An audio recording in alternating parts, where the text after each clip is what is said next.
week to discuss a plan for avoiding the fiscal cliff. Next, Robert Greifeld, CEO of the NASDAQ stock market, talks about the Fix the Debt campaign, where he and other CEOs are willing to pay higher taxes as part of a deal to avert the fiscal cliff. He spoke at the Brookings Institution in Washington for about an hour.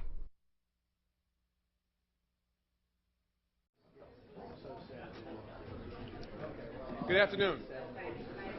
My name is Glenn Hutchins. I'm Vice Chairman of Brookings. I'd like to welcome everybody here today. Congressman Oxley, how are you, sir? Great pleasure to see you. I got to cut my remarks about Sarbanes-Oxley out of this now. It's my great pleasure to welcome my colleague and friend Bob Greifeld, CEO of the NASDAQ OMX stock market, to Brookings.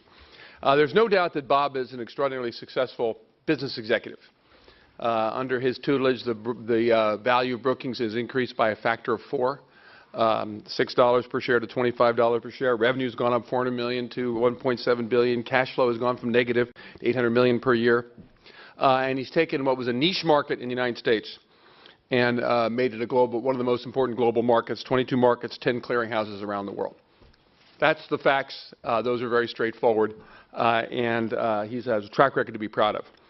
The market he has built, however, is the reason why we've asked him to be here today. The NASDAQ stock market lists 3,200 companies around the world. Its great strength is to list the world's most important technology companies, and almost all the important technology companies in modern American history started out on the NASDAQ stock market, all of them. And during my business career, NASDAQ has been the venue for a successful young growing company to get the capital to continue its growth. This is a point I want to emphasize. We say that, you oftentimes hear it said that small companies create all the jobs in America. That's only half true. It's small growing companies that create all the jobs in America.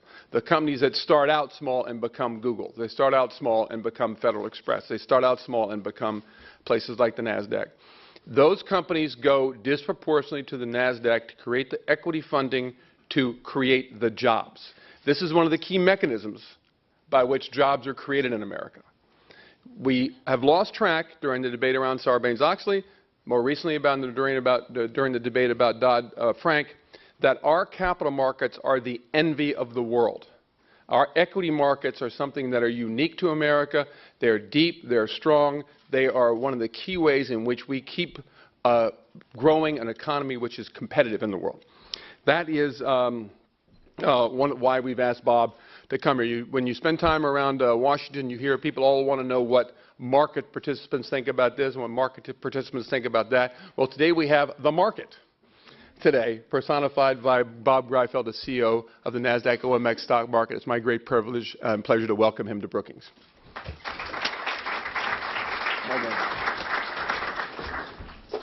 Thank you, Glenn. Thank you for that kind introduction. I do have to start by saying that I first met Glenn probably 7 or 8 years ago. And at that time, I was a capable and focused business executive, but did not have a lot of time to spend on views of the wider world.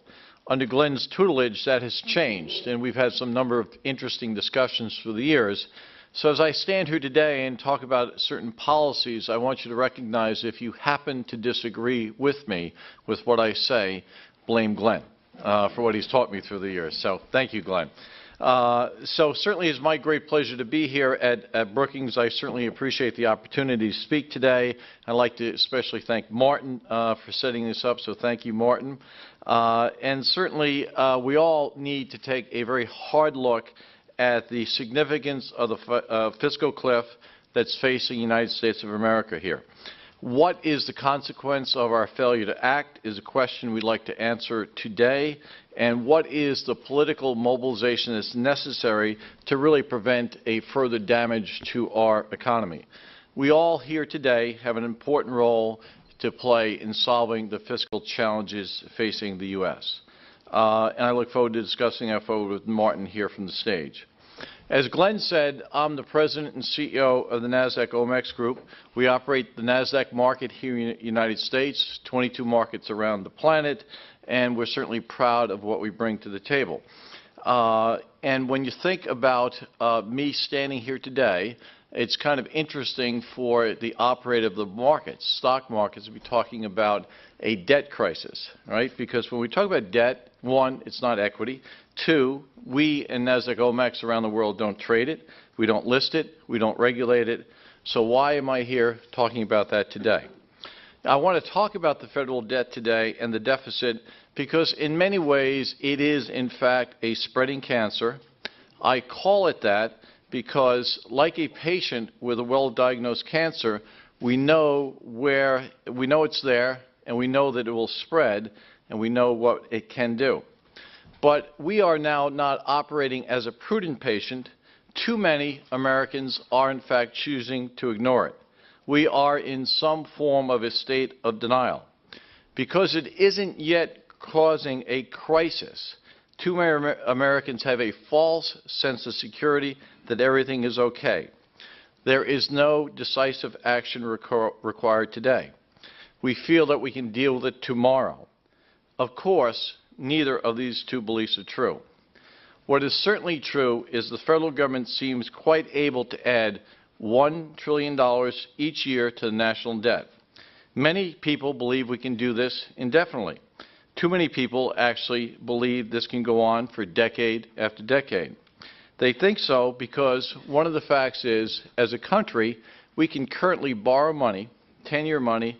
My notes here say 1.7%, but in fact last week it went down under 1.6%. That's kind of a happy state of affairs. But we do not deserve to be able to borrow that money so cheaply because as a country we have not yet demonstrated the vision or the courage to decide how we in fact will pay it back. We must decide. We must decide because the process of delaying the day of reckoning with our $16 trillion debt is hurting our economy today. We don't see it, but it's hurting our economy, our businesses, and it is in fact hurting the markets. The fiscal cliff scenario, with its mandate for higher taxes and reduced federal spending, is now just 2 months away. And unless Congress and the White House intervene, this in fact will happen. As the Wall Street Journal reported on Friday, no doubt most companies would suffer if the U.S. goes over this cliff. And the economists say the tax increases and spending cuts will certainly slow economic growth and will drive us into recession. Now, my good friend Terry Duffy, who runs the CME, told Wall Street analysts just last week, what we've seen is corporations hoard cash, individuals also hoarding cash at the same time. There's so much uncertainty where to keep it, where it's safe, and where it's not. This is not the average course of business, and people need to realize that. Those of us outside of government must continue to make it clear to Washington that compromise can no longer be considered a four-letter word. And in discussions and debates that prevented the decisions from happening last year, we must move past that. It certainly has been a plus to hear both the President and the House Speaker say repeatedly over the last 2 weeks that compromise is now what both parties want. Words are a start, but words are easy, and we must have a resolve for action. I, like many people, do not expect a grand bargain to be achieved by the end of the year. An extension of the Bush tax cuts in some form and a deal not to enforce the across-the-board federal spending cuts on January 1 could be the most we could reasonably hope for. That's going to leave the markets in some degree of uncertainty. The uncertainty relates to whether or not the grand bargain will be released in the first half of next year. That uncertainty really is a cause for concern for all of us in the business community. Now, when we think about our U.S. indebtedness and the ratio of an increase in the federal debt, it's important to recognize that our ratio of gross debt to GDP is now more than 100%. Among the G20 economies, we now rank third in indebtedness behind Japan and Italy. 5 years ago, we were at 62%. We ranked ninth. So big change in 5 years. At the current rate of U.S. federal debt rising by $1 trillion per year, the ratio of debt to GDP will be 114% by the next presidential election in 2016. As many scholars have noted, increasingly of late, which is a good sign, the downfall of great nations across the centuries always begin with their inability to respond when the foundations of their financial houses cracked. The truth is, debt is not an alternative means of funding.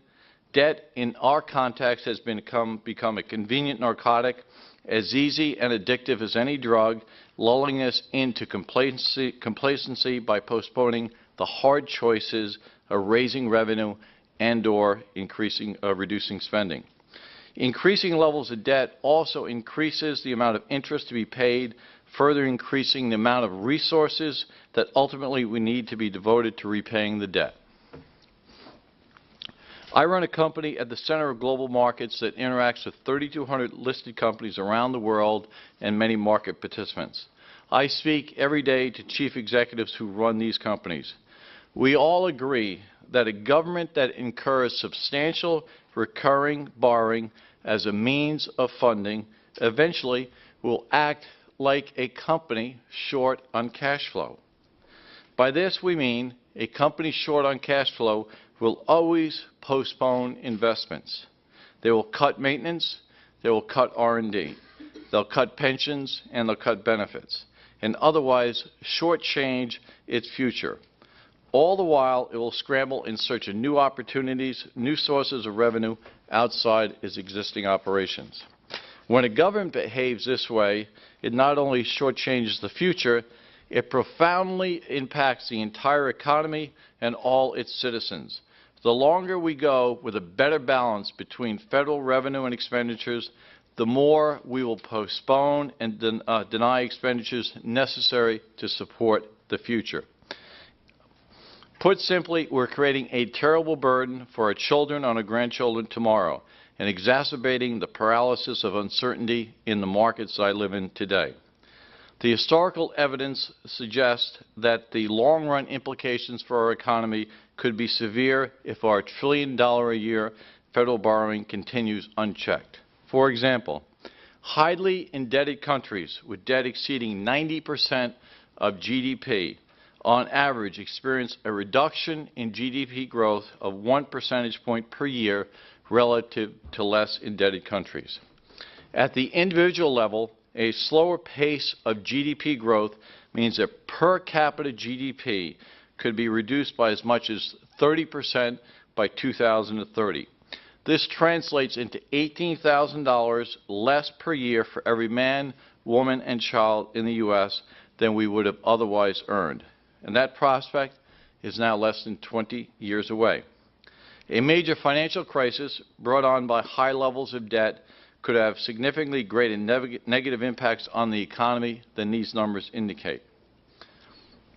In the short term, the primary impact of a debt trajectory viewed as unsustainable is more uncertainty. We live with that today. There is more uncertainty about future taxation and spending policy. There's more uncertainty about government's ability to prepare for future needs by reloading the fiscal cannon necessary to deal with the geopolitical or economic issues. There is more uncertainty about when central bank intervention in the credit markets will end and the subsequent course of interest rates will increase. And finally, there is more uncertainty about who will hold the debt, who will get caught holding the bag when the low interest rate party ends. At NASDAQ, our listed companies cannot innovate. They cannot concentrate on investing in new capital, hire new workers, grow their businesses when they have to worry about the safety of their cash. They hesitate to invest due to uncertainty about future growth and taxes, and in the case of the sequester, they even need to plan for layoffs. There are enough challenges and headwinds for managing business operations day to day. Chief executives understand that, but when they survey the destructive market consequences created by the federal debt, they shake their heads and think, these are self-inflicted head wounds. Why is this still happening? Here's another data point. A survey conducted in September by the Center for Audit Quality showed that 35% of investors say continuing budget deficits and federal borrowing have more influence on their confidence than any other economic issue or event. That was in September. I would venture to say it's a lot higher today. That survey was taken. When our listed companies do not grow, investors do not buy stocks, and entrepreneurs cannot raise capital.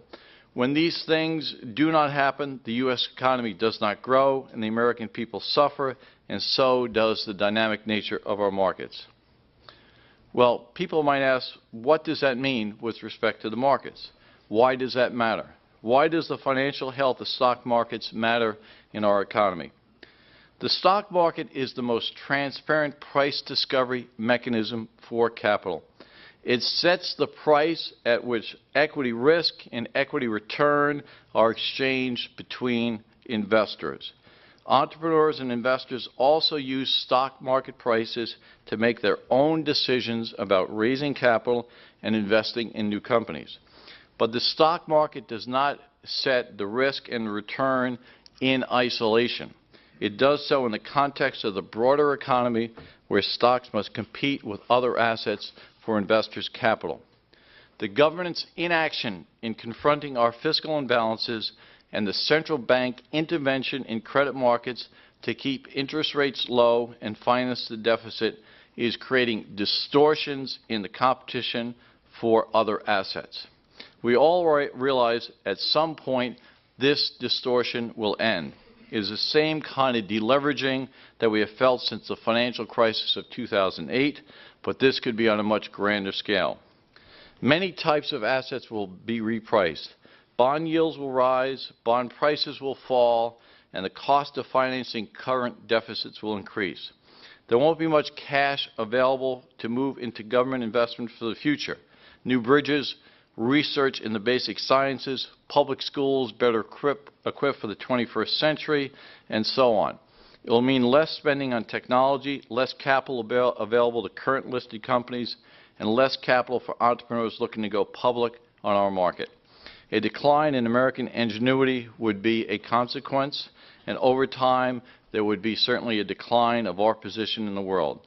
As all prices adjust, market forces could even reach a point where investors refuse to buy U.S. Treasury bonds. We see investors reacting to the potential of these realizations now through an aversion to risk.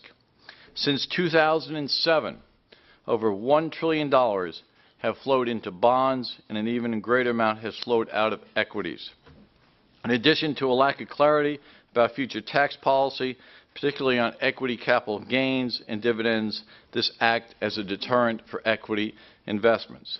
$1 trillion moving into fixed income, where fixed income is basically paying zero. That shows a fundamental aversion to risk, which is new to our society and our culture since 2007. For companies able to access the credit markets, times have been pretty good.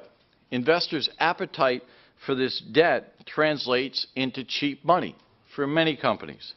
Many startup companies, however, and this ties back to what Glenn was referencing, do not have access to debt financing. The companies that create jobs in this country rely on equity financing. The debt markets have never been available to them. They're not available to them today. So the vicious cycle we're in today, the startup companies have limited access to capital. That capital is not there because of growing aversion to risk. That growing aversion to risk obviously triggered by mass uncertainty with respect to what we're about and our plans for addressing the fiscal, the deficits.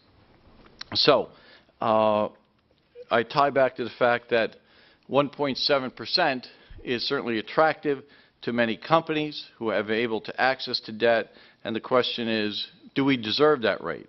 And why is that rate here? So really, a debtor's cost should be based on their ability to repay. If our ability as a nation to repay was based solely on our ability to print money, debt would cost much more than 1.7 or 1.59, whatever low number it is today. That's certainly because inflation would be created as a result of the printing of money. On the other hand, our ability today to repay should be based on our ability to increase revenue or decrease spending. Now, with this political dysfunction, we're not sure we have that. We appear unwilling or unable to use that very tangible, immediately accessible ability. We have to recall the posturing in Washington last year around the debt ceiling debate, the reaction to the recommendations of the Simpson-Bowles Committee, and the performance of the Super Committee.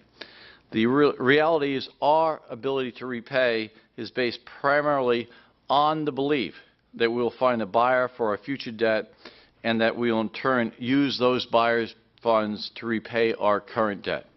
To state this in bankers' terms, we think we'll be able to just keep rolling it over.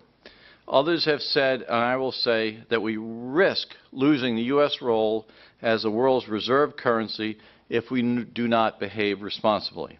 That is not a current risk, but it's certainly a risk within the decade when you look at the pure math of it, and that pure math certainly ignores the emotional aspect of the financial markets. Our ability to find a buyer is based on a credit market's assessment of future actions of the Fed and on the dollar's role as the world currency. So to the extent that changes, obviously we're dealing with a new world. When eventually rates go higher, either due to the Fed finally credit tightening or our erosion in the role of the dollar, the world's role of the dollar, then credit will no longer, in fact, be cheap. And 1.7, 1.6% will be a dim memory. If this occurs at a time dictated by the markets rather than by Washington's own choosing, then there will be a number of very significant consequences. If investors begin to refuse to buy U.S. government debt at current yields, it is even possible that you could see a funding crisis in the years to come. Should another recession result, the federal government would then be hard-pressed to reload the fiscal cannon. The cost to the federal government in terms of debt service in that environment will be, in fact, enormous. Investors and retirees who have sought security in safe debt will see their portfolios lose value. Home buyers will see the cost of mortgages rise, and homeowners likely will see the price of their homes fall, as few buyers qualify for these more costly mortgages. The government itself could then have its back to the wall, will be then forced to confront more drastic steps to restore fiscal balance if the government were not to take action now. So why hasn't the government taken action?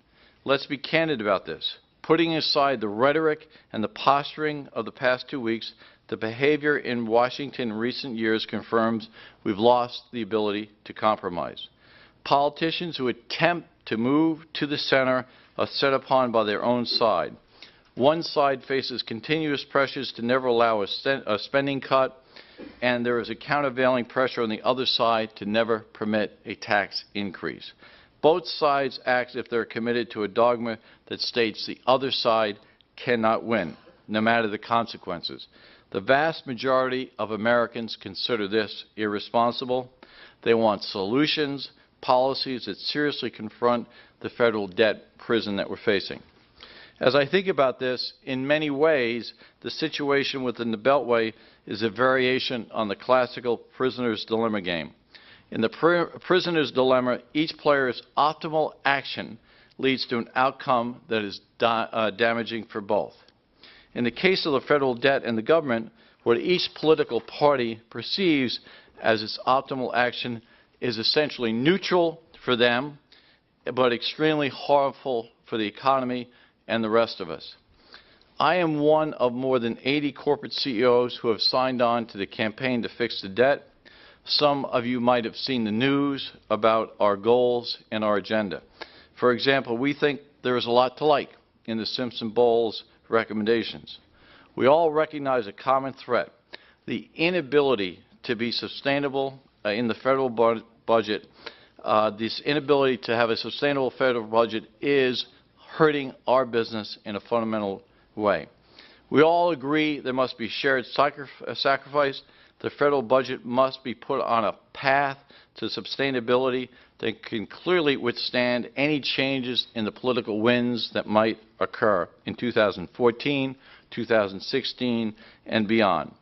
This means additional revenues will need to be raised, including from businesses, by broadening the tax base while reducing the tax rates, the top rates. Tom Quinlan, President and CEO of R.E. Donnelley & Sons and one of the Fix the Debt advocates, supports the reduction of the elimination or reduction of certain tax deduction in exchange for a lower corporate tax rate and the repatriation of cash held outside the U.S. The uncertainty caused by not addressing the fiscal cliff federal deficit will continue to hurt business, he told me recently. Tell us the rules and we can play the game. If the rules are uncertain or changed, then we cannot start to play the game. We also acknowledge that federal spending will need to be curtailed, including spending on our favorite government-funded programs. You know, I do want to be clear, and you probably can't tell yet that I am an optimist.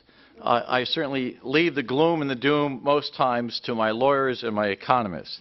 But I do say it has been somewhat hard to be completely optimistic about our economic future if the budget problem is not addressed. Globally, we are seeing recession in much of Europe. China's growth is slowing, as is growth in other emerging markets.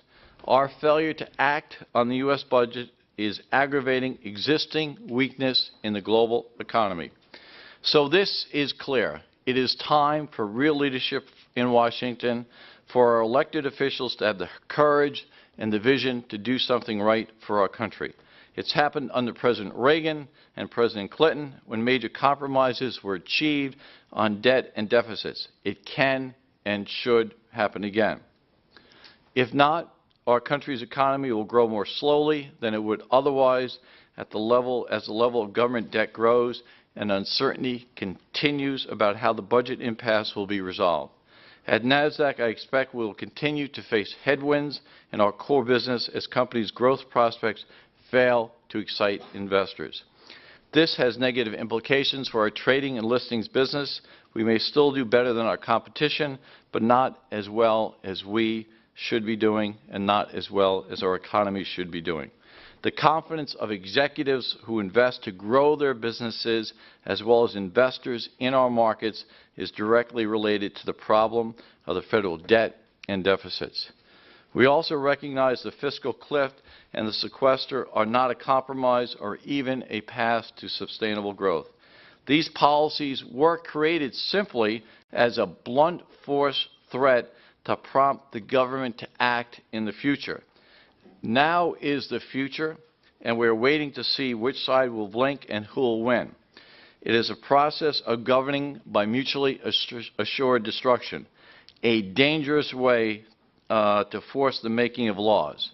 Our elected officials must recognize the principle of governing responsibly is paramount to their legitimacy. Governing to win does not, in fact, provide legitimacy. Before we begin the Q&A session, I want to simply state that after this year's long, and it certainly was a long and sometimes bitter political season, it's certainly now time for our nation to come together. Time is running short to decide how we'll address our national debt problem before it really becomes a crisis. So I certainly want to urge all of you to join in the campaign to fix the debt. There are other ways to get the message across. We certainly think this is a very effective means. Everyone can and pitch in now in their own way. At NASDAQ OMX, we've created a website for employees in the U.S. to commit to fix the debt and communicate to their representative in Congress about the urgent need for action, for compromise across the aisle to find a solution. Business leaders, employees, investors, retirees, we all share a huge stake in the future of this economy. I especially invite chief executives of other companies who have not yet committed to fix the debt to join me and the more than 80 other CEOs already involved in helping to drive this movement, which was organized a year ago through the Committee for a Responsible Federal Budget. As we continue to build rapidly a strong national voice demanding compromise, we'll make it more appealing and politically possible for our representatives to take the necessary actions. So thank you.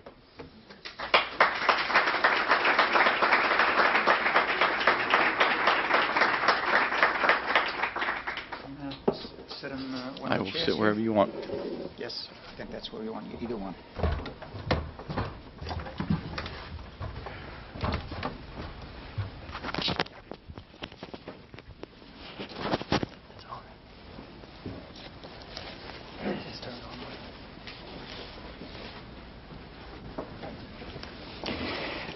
Thank you. I'm Martin Bailey, and I'm going to just start off the questioning, and then we're going to throw it open to the audience.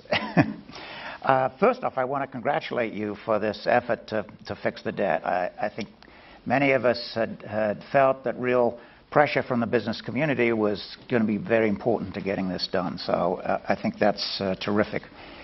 Now, you mentioned some of the consequences that are likely to happen as a result of continually increasing the amount of debt, that equity markets may suffer, eventually interest rates will rise. Now, a lot of people have been hearing that for a while, and yet maybe with a blip around the fiscal cliff, actually equity markets and interest rates have stayed low.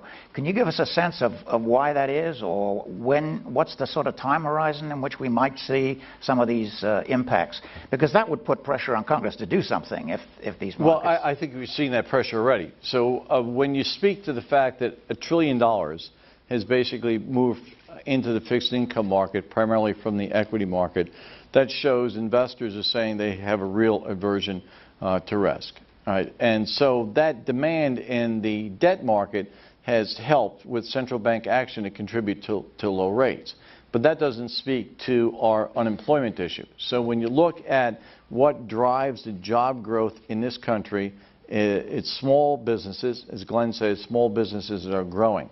Those small businesses are growing are right now precluded, never have been part of the debt market, and are precluded from the equity market in some fundamental way because you don't have the supply into that world. Now, to give Congress and the White House credit, is one of the few, if any, bipartisan efforts we saw last year was the Jobs Act. Yep. And certainly that was in recognition that, yes, because of the state of affairs, we were choking the life out of this small business growth, and that was meant to help. It's a good, positive first step. So we're definitely seeing clear impact today in the equity market as a result of, the world that we live in.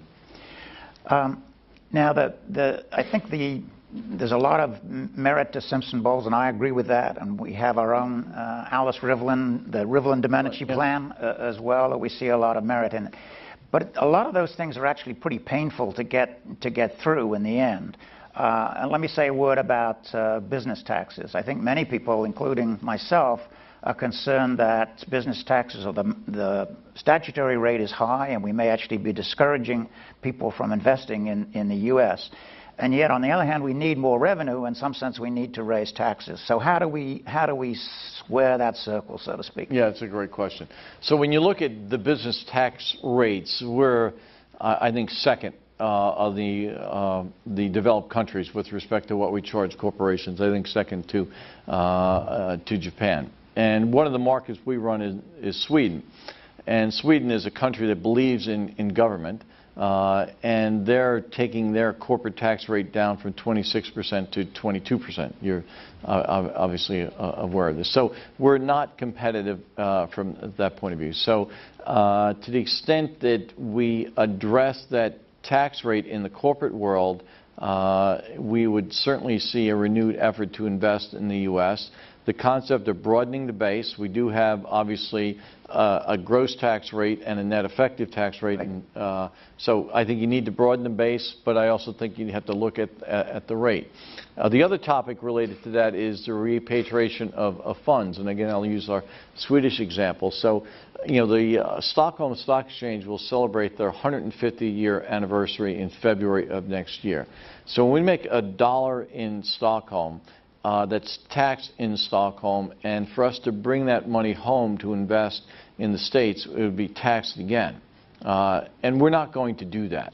Right? It just is not going to happen. So it creates the perverse action, where it's really a logical action, where we make sure that we then take that money, invest somewhere outside, do it all the time, and it's not a coincidence that the last 3 acquisitions we've done are from companies domiciled outside the U.S. and we're able to use what we call our trapped cash. So you need to have some sensible adjustment to that policy.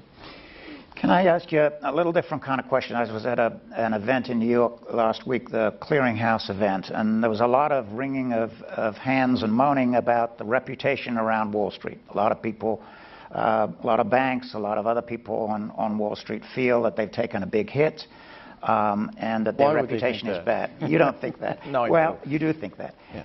Is this something that just should happen with the passage of time? People will get over that, or are there things that you and other Wall Street leaders can do to try to get people to understand what the role that financial markets play in our economy? Definitely. Well, one is you will need the passage of time. There is no magic wand here. The credit crisis of 2008 happened. The economy is still recovering from that. There's no easy path around that.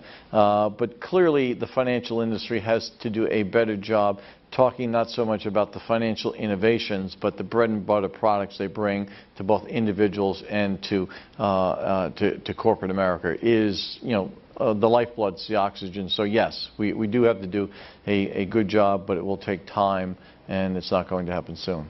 Now, one of the arguments one encounters is, well, we didn't have all this stuff 50 years ago, and the American economy did fine back then, so why do we need all this stuff now? My answer is that we've got a different economy, but maybe you can sort of... With respect to the financial products? Yes, the financial products. Well, I would say this much. The general hedging or risk management products that the financial industry have developed over the last number of years have been a great boon for the economy. And, in terms of positioning Wall Street, we have to go to the natural users of those products, whether it be the farmer, the power plant person. There's reason why you want to have risk mitigation strategies as part of your business, because you as an investor would like to invest in the core business, not the vagaries of what happens in the financial market. Yep. We have to talk to that. The harder message for the general public is, in any financial market, the naturals are seen as a good actor in the place, whether that's the natural buyer or seller of the instrument. So in equity, it's a long-term investor is seen as a good person. For the farmer who's trying to hedge their crop risk, that's seen as a good person. The harder message to deliver is that for a financial market to work properly, it has to be populated by intermediaries. And that's where the intermediaries in difficult times are subject to the vilification. So the definition and the role of intermediaries in the marketplace is not well understood. The importance of it is not well understood, and it's also a hard message to deliver. Let me throw it open. I got lots more questions I'd love to ask, but let's go to the audience. Ted. Hi. I have just a short question. You mentioned Simpson-Bowles and the need for revenue, and one of the ways Simpson-Bowles raises a substantial amount of revenue is through increases the taxes on capital gains and dividends. I just wanted to see, is that something that you and the other CEOs that you're part of the group of can endorse as part of a broader package? Well, it has to be shared pain, so you probably saw me gulp a little bit when I say, yes, there's shared pain as part of the pain. It's going to be difficult in any way you slice it. So yes, there has to be revenue increases. Some of those revenue increases have to be painful. I would say this, when I talk to many CEOs, they're smart enough to realize, to the extent that they individually or even at a corporate level are paying somewhat more in taxes, if that brings stability to the system, then asset values will rise. And people are owners of assets, so they think they'll be a second stage beneficiary. So I think people have an enlightened self-interest with respect to the fact that they believe that when you have revenue increases, it can be a tide that rises many boats. Questions from the audience? Yep. It's another dividend question. I'm Ben Potter from the Australian Financial Review. Specifically interested in the 44.6% cumulative rate scheduled for next year if there's not some sort of don't know what I've done. If there's not some sort of change to the Lost your mic. It's okay? Yep, we're Yeah. okay now. So do I need to repeat any of that? I didn't catch the last part, but I think I knew where you were going. But so, yeah, I think what you're saying, you're speaking to is really a symptom of the sequester. So to the extent that there's not intelligence brought to the debate, then you'll have certain actions which, in the cold light of sitting in the room, don't make a lot of sense. And as I said in my prepared comments, the sequester was never meant to be implemented. It was meant to be so onerous that cooler heads would prevail and compromise would be the rule of the day. So if the question was, do I think going to a 44% rate on dividends is a good thing, I think it's bad, and certainly that's one of the many reasons why we need to call our policymakers to task to come up with a logical plan that has a proper balance between revenue increases and spending cuts. Let me ask you another question. One of the intents of Dodd-Frank was to move derivatives onto exchanges so that we had exchange-based trading of derivatives. But there are also some provisions around that, counterparty credit limits and so on, that may make it a bit difficult to do. What's your perspective on that? Do you think that's going to be accomplished? Is it being accomplished? Well, the first thing, I would qualify your comment a little bit by saying that it was really to move derivatives more to clearinghouses and yes. not so much exchanges. They have, they certainly are trying to promulgate more transparent trading, but the clearinghouse part of it was mandated. And it does bring to light the credit dimension of transactional activity. So in the equity world, credit quality is somewhat assumed in that you have a very short settlement cycle, and you also have a very deep and liquid market. So if a counterparty has an issue, you can quickly liquefy that position and minimize the risk. As you get into derivatives contracts, and some of them being long dated, then the credit aspect of it becomes more real and certainly more onerous. And to the extent you're moving all that credit from a bilateral between two parties into a clearinghouse environment, then the credit really kind of dominates the conversation. So I think it's a good thing for us to be facing, when we're not in a crisis, head on these credit decisions, and how do you stress credit scenarios in difficult times. So yes, it's complicated. Yes, right now we're mucking through it, but it's better to be doing it now than like we did in 2008. Yes, question there. Can we get the mic?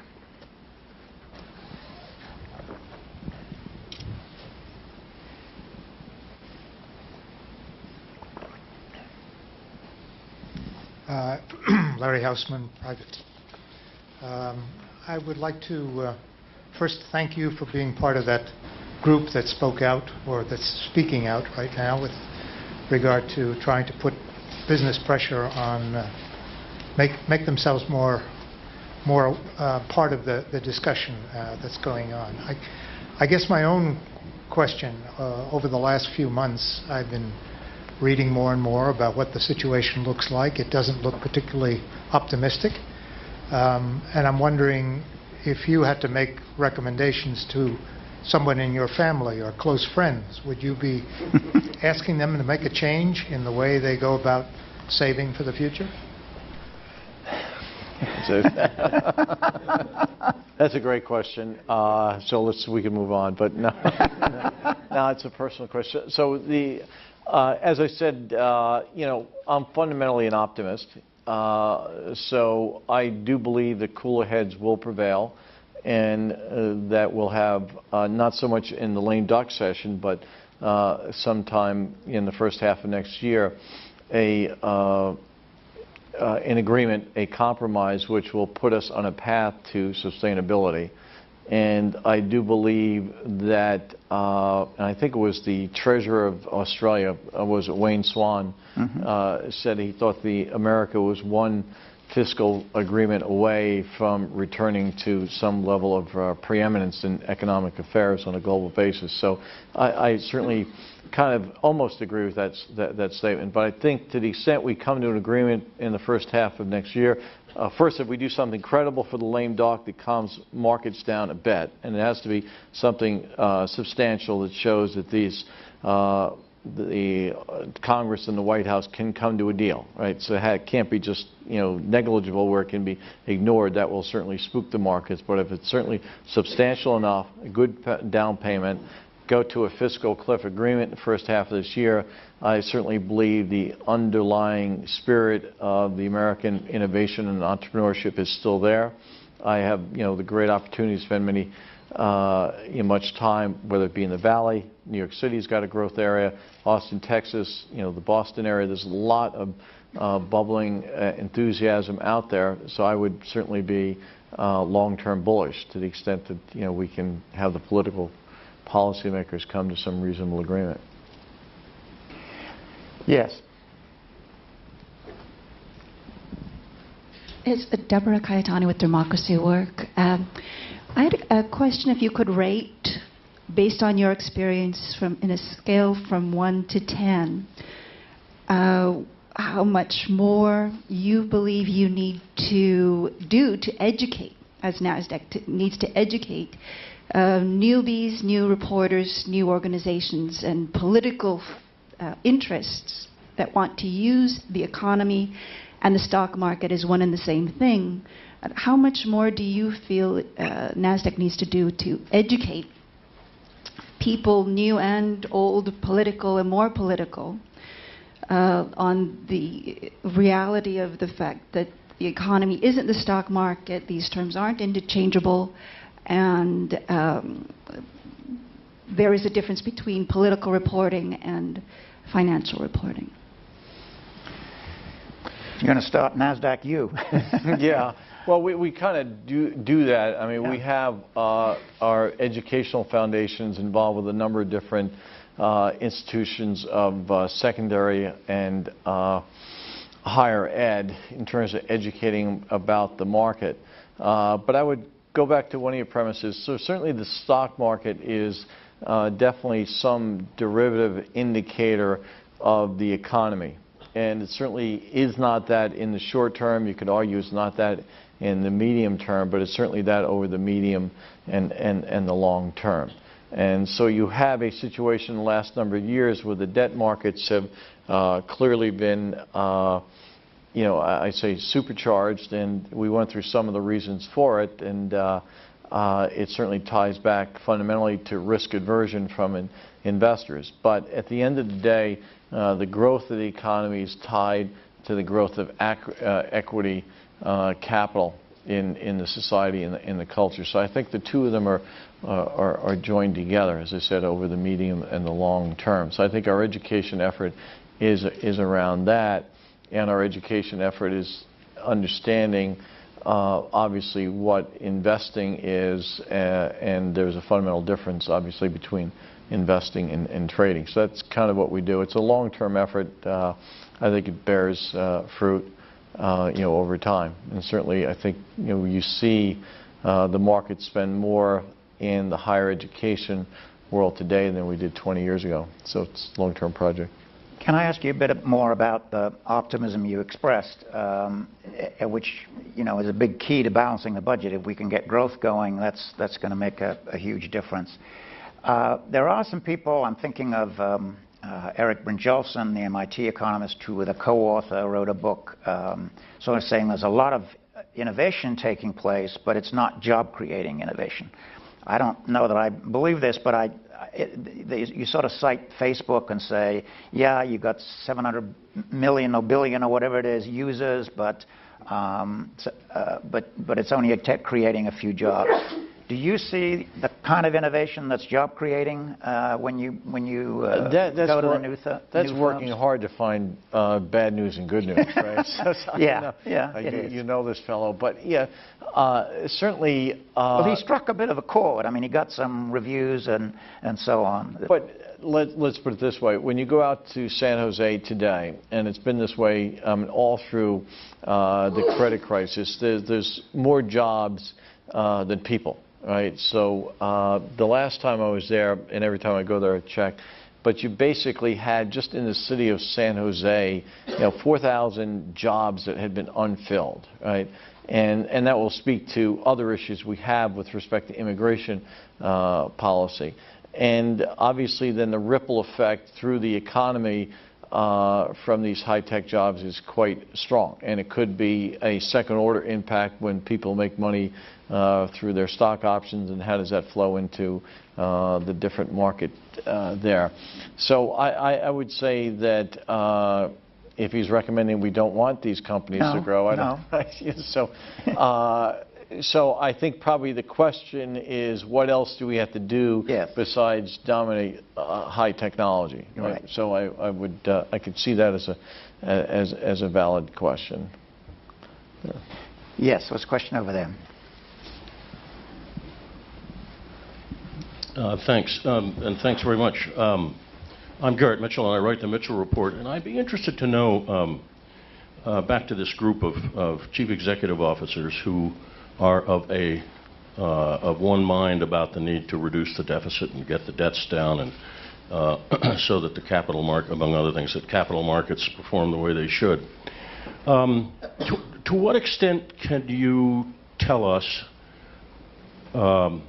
beyond the overarching goal of let's get the deficit and the debt down, to what extent would this group of 350 or whatever it is agree on the steps by which they would prefer this to be accomplished? And what I'm really interested in is whether I think one could say of the Congress many things, but one could say of the Congress on this. The Congress is of a mind that we need to get the deficits down and reduce our debt and fix the ratios, etc.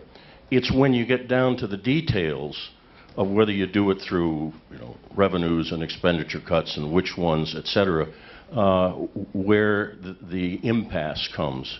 And I was just curious to know whether you have a sense that the CEOs have thought through it enough as they drill down. There are some specific steps that they either have or would be willing to endorse to sort of help Congress get where it needs to get. Yeah. Let me start at kind of the macro part of that question. That is, I think the CEOs, one, are pragmatic people.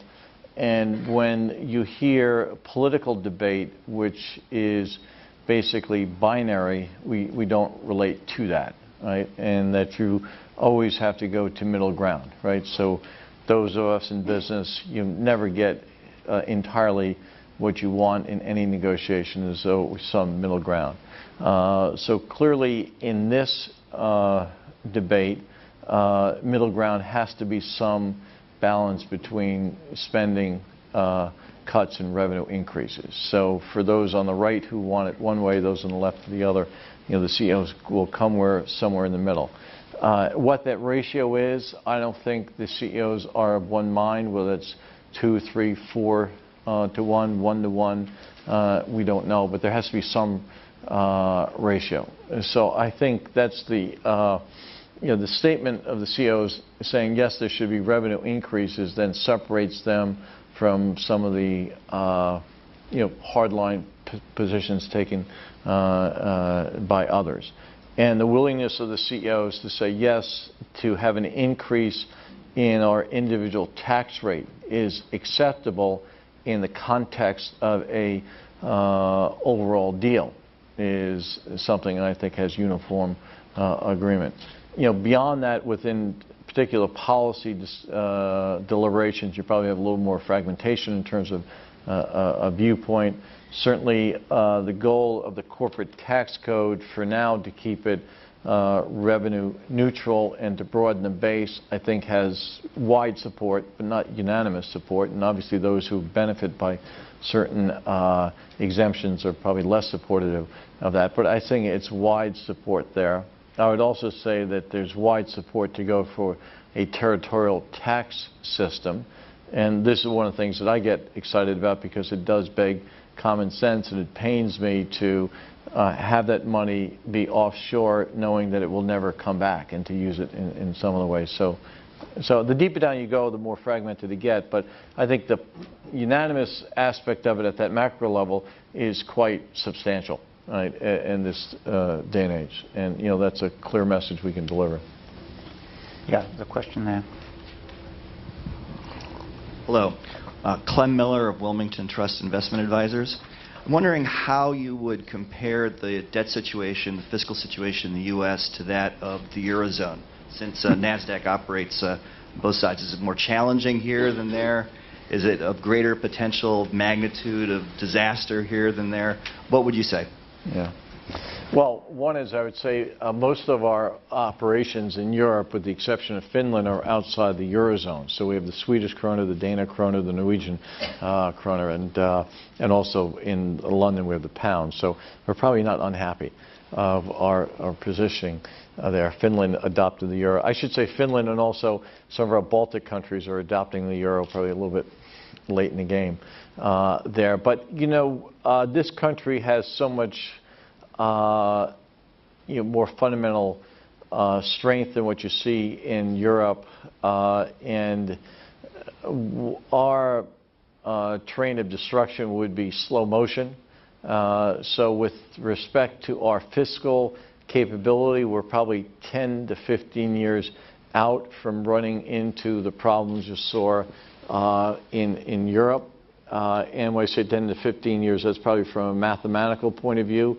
Understand that, as we all learned in 2008, emotions can make things happen a lot quicker than that. So we're in a fundamentally different and better place than Europe, but let's not kid ourselves that Europe is a roadmap from where we're on, and we're on that train to Europe right now, and it's a question of we're here, we're knowledgeable, we're forewarned. Let's get the political will to do something. Is the fact that Europe is in a debt crisis, does that make our situation more dangerous? Is there a sense in which it's more urgent for us to deal with our problem? I think so. When you look at what you'd expect to see for GDP growth in 13 going into 14, we know we're in an interconnected global world. So to the extent that you have a recession in Europe and a slowdown in growth in China, that just puts more pressure on our economy, and it will put more pressure on our GDP growth there. And again, our concern is that we're lulled to sleep by fantastically low interest rates. Yeah. As somebody who's just refinancing his mortgage, I mean, it's a wonderful thing, but is definitely masking the pain in some fundamental way. Yeah, it's not my line, but we're sort of the favorite horse in the glue factory, because we look better than Europe, so people buy treasuries. Well, and when you look at it, so we're a rated company, so we go in front of S&P and Moody's to get our rating, and it's a fairly rigorous process. And I say that if the U.S. government had the same process to go through with respect to its credit rating and what it did with the debt ceiling showdown, it wouldn't have a rating that would give it a interest rate of 1.6% on the 10-year. It's like, it's disconnected from reality at this point in time. I think there was a question there, and that's probably be the last question. Hi, my name is Alyssa Kirby. I was wondering what your thoughts are on the effects of necessary bailouts on the national debt, specifically in regard to insurance companies and reinsurance companies not being able to make their payments on either natural environmental disasters or otherwise. Okay. Well, I can't say I'm up to speed on that issue, but so we're saying insurance companies are not able to meet the cost of Sandy? Or? Yeah, or in the future in regard to other natural disasters, or when they can't make payments. But specifically more on your thoughts on bailouts and the effect on national debt.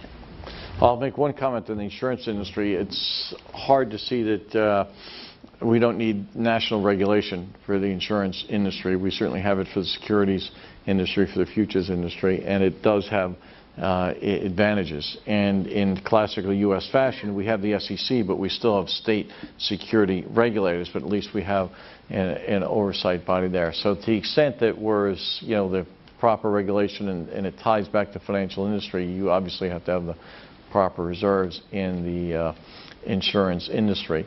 And I would say with respect to bailouts, when you look at the financial world, and this is what we're still living with in the aftermath of 2008, it's the job of the policymakers to create an environment where they don't have to do bailouts, right? To the extent there's a bailout, that means there's so many safeguards along the way that weren't there or weren't the proper safeguards. So the financial world, the debate is, okay, do you separate the investment bank from the commercial bank today?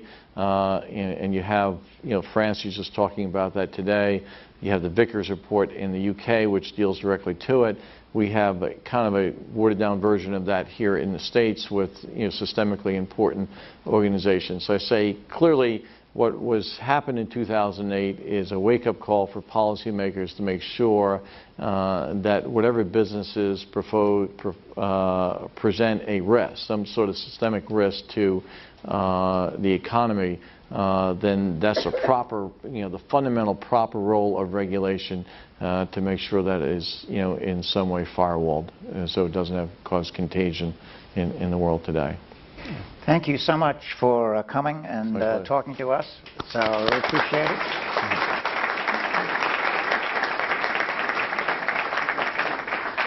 Thanks to Glenn for being here and being such a good teacher, obviously. And thank you all for coming.